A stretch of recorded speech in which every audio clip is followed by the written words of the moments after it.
Yes, again. Alright, mga minamahal. Eto na nga. Oo. Mukhang napaghahalataan yung driver at yung asawa. At mukhang involved din dito sa usapin di umano. Itong si Pulong Duterte na baka tinutulungan. Oo, na stage drama play. Itong si Catalina Cabral di umano. So ngayon, sabi ko nga sa inyo, unang-una, walang autopsy. Walang DNA, wala tayong bangkay na nakita. Actually, mayroong picture ng bangkay. Pero hindi natin masasabi na si Yusek Cabral to. Ang tangi lang makakapag-prove nito ay yung mga nag-rescue. Kung itong bangkay na to ay mapuprove na si Catalina Cabral ang nandoon na nahulog sa Cannon Road. Kung nahulog man. Anyway, ito yung bangkay daw. Niwala kayo dyan. O, yan o.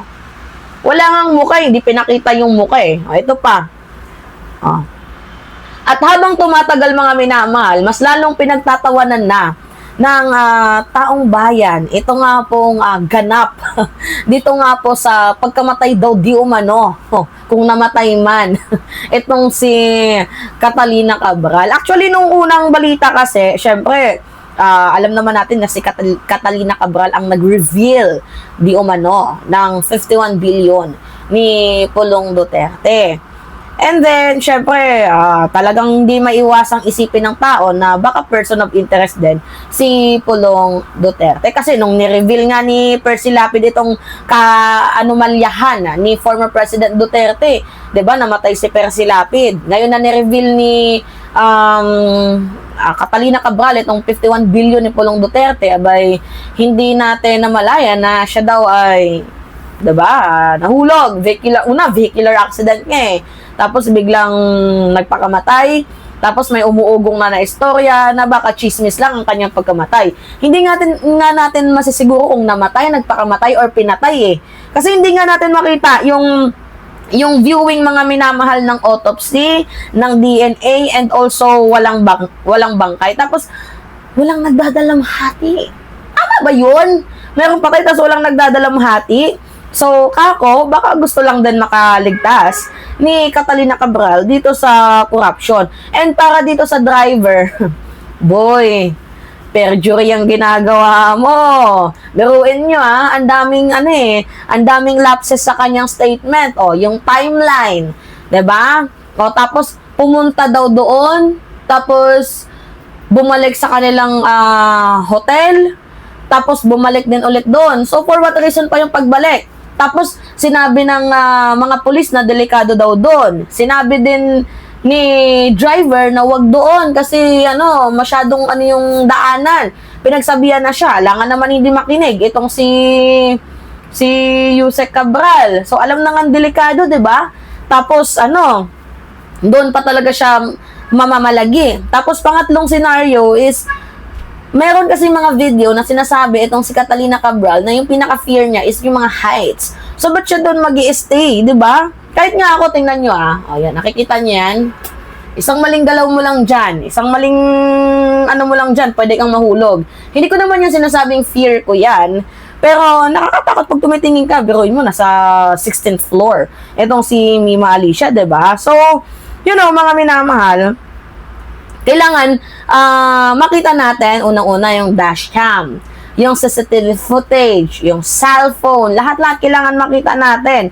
And imposible naman kasi sa Cannon Road wala man lang nakapansin na yung Cannon Road is actively dinadaanan po yan ng mga sasakyan, 'di ba? Tapos yung nagsalita yung kanyang asawa, parang walang pagmamahal eh. O, basahin natin. Sabi dito, ba't naman ipapa-autopsy pa?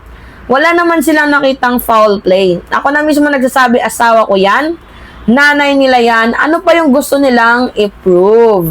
So, hindi natin maisipan na pumalagi sa ating mga utak na parang there must be something wrong or something fishy dito nga po sa husband ni Catalina Cabral. And mga minamahal, yung face recognition, hindi natin makita.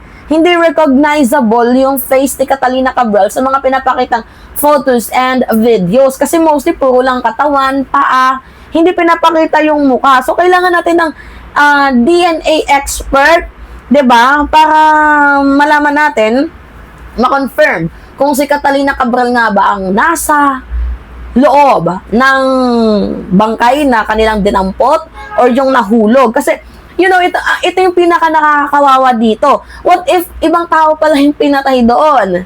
'Di ba? Ibang tao, identity mistaken ba? Tama ba tayo doon, mga minamahal? At saka bakit parang sigurado na yung asawa niya na patay na talaga itong asawa ko?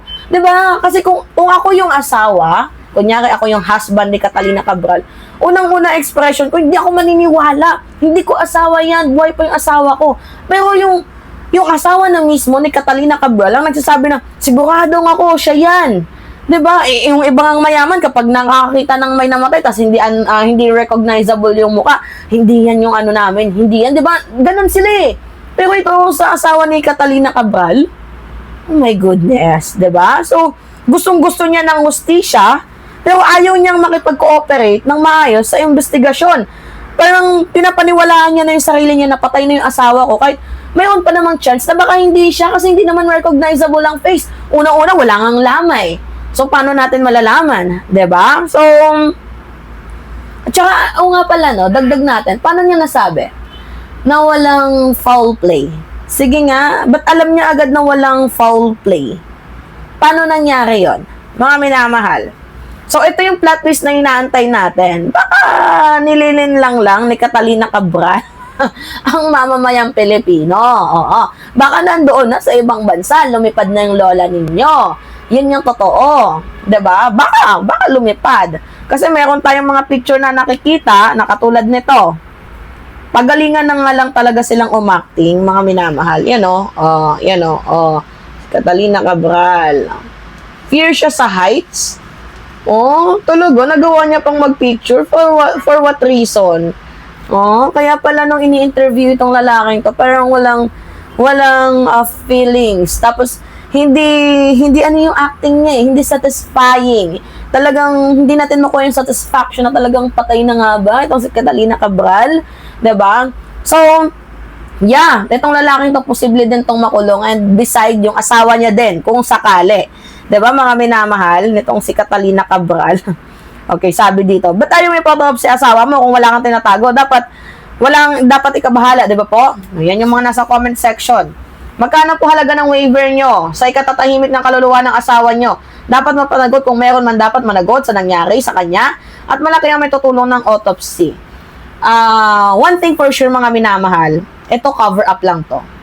So, dahil nga ang daming tumatakas na, tingnan nyo yung mga diskaya, umiiyak na. Diba, mga minamahal?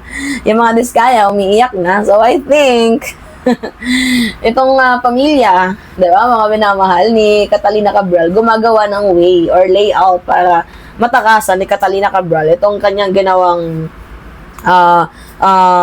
corruption, pagkaka-involve niya sa corruption din ng DPWH, lalo pat siya yung may pinakamahalagang nalalaman dahil sabi nga ni Hernandez, sabi nga ni Bernardo, siya yung pinaka-main character ng DPWH dahil siya lang naman ang nakakaalam, 'di ba, ng takbo ng pera sa loob ng DPWH. Alright, mga minamahal, kayo. Foul play or stage play? Ano yung masasabi ninyo? Alright, mga minamahal, yeah. It's me again, Alicia nyo. Nagbabalik muli para sa ating panibagong video. Maraming salamat at ingat, mga kababayan.